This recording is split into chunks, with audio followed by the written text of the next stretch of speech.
ओम श्री गणेशाय नमः। मित्रों, आज इस वीडियो के माध्यम से हम बात करेंगे ब्रह्मा में जगत का अध्यारोप, जीव एवं जगत के रूप में ब्रह्मा की अखंड सत्ता का वर्णन। इस पे चर्चा करेंगे मित्रों आज। और ये प्रसंग हमने योग वशिष्ठ से लिया है। तो वशिष्ठ जी कहते हैं, रघुनंदन, जैसे सुषुप्ति ही स्वप्रवत प्रतीत होती है, उसी प्रकार ब्रह्मा ही इस सृष्टि के रूप में प्रतीति का विषय हो रहा है। एक पुरुष की वासना मात्र का कार्य होने से स्वप्न की घनी सदृढ़ प्रतीति नहीं होती, परंतु यह प्रपंच समष्टि की वासना का कार्य होने के कारण इसकी सुदृढ़ एवं क्रमबद्ध प्रतीति होती है।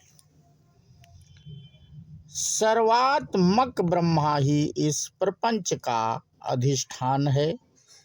असीम प्रकाश रूप जो अनंत चैतन्य मणि ब्रह्मा है, उसका सत्ता मात्र रूप ही यह संपूर्ण विश्व है। पंचभूतों की जो तन्मात्राएं हैं, वे ही जगत का बीज हैं। पंच तन्मात्राओं का बीज आदि माया शक्ति है, जिसका परमात्मा से व्यवधान रहित साक्षात संबंध है, तथा वही जगत की स्थिति में हेतु है। इस प्रकार वह चिन्मय अजन्मा एवं सबका आदिभूत परमात्मा ही माया द्वारा जगत का बीज होता है। माया के हट जाने पर वही अपने विशुद्ध रूप से सदा अनुभव में आता है। इसलिए यह जगत वैभव चिन्मय परमात्म रूप ही है। जैसे स्वप्न में बिना बनाए ही नगर बन जाता है, उसी प्रकार महाकाश रूपी महान वन में जगत रूपी वृक्ष बारंबार उत्पन्न होकर नष्ट हो जाता है। जैसे स्वप्न देखने वाला पुरुष अपने लिए नगर का निर्माण सा कर लेता है, उसी प्रकार यह चेतनात्मा भी परमात्मा आदि की सृष्टि कर लेता है। वास्तव में उस समय भी वह अंग चेतन आत्मा ही रहता है।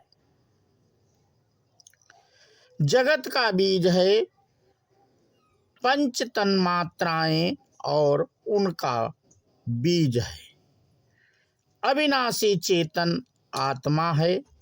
जो बीज है उसी को फल समझो, क्योंकि उपादान कारण और कार्य में भेद नहीं है।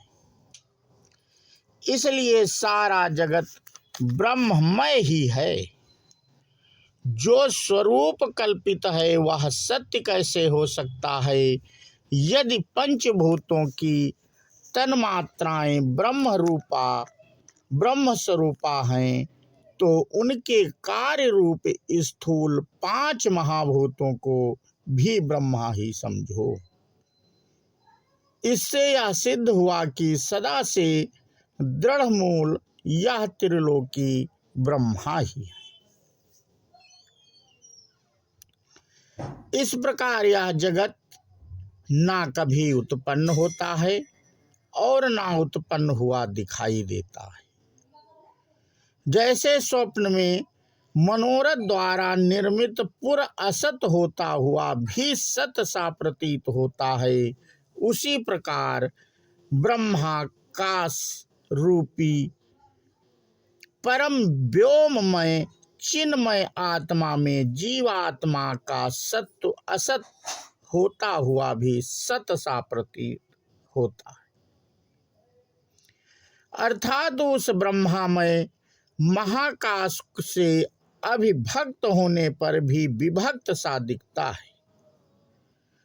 चिदात्मा परमेश्वर में कल्पित समिष्ट जीवाकाश अत्यंत विस्तृत होता है, हुआ भी मैं चिनगारी की भांति अत्यंत सूक्ष्म तेज कण हूँ।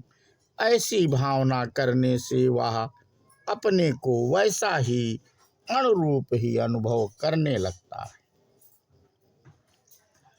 आकाश में आत्मरूप से जिस स्थूलता का चिंतन करता है, भावना द्वारा अपने को वैसा ही स्थूल समझने लगता है।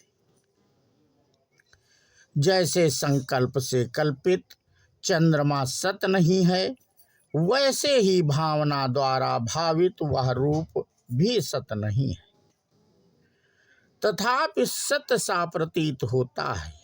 जैसे स्वप्न देखने वाला मनुष्य सपने में अनेकों पथिक के रूप देखता है, उसी प्रकार वह चित्त की कल्पना से अपने में लिंग देह और भावी स्थूल शरीर की प्रतीतिका को भी धारण करता है।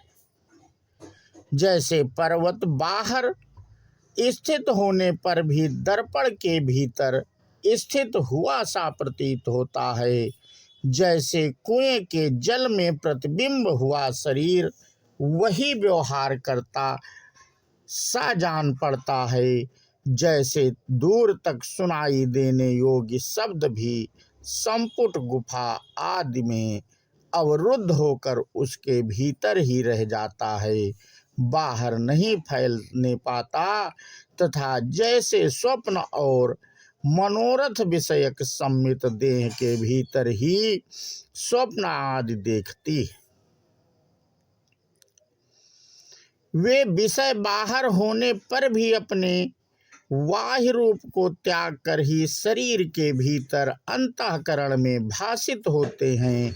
उसी प्रकार आग की चिंगारी के समान अणु उपाधि में स्वरूपतः कल्पित जो सूक्ष्म शरीर है, उसके भीतर स्थित हुआ यह जीवात्मा वासनामय देहादि व्यवहार का अनुभव करता है। तो मित्रों, आज का प्रसंग हम यहीं पे समाप्त करते हैं और इसके आगे की कथा हम अपने अगले वीडियो के माध्यम से साझा करेंगे। बोलो श्यावर रामचंद्र की जय, हनुमान जी की जय। जय हिंद, जय भारत।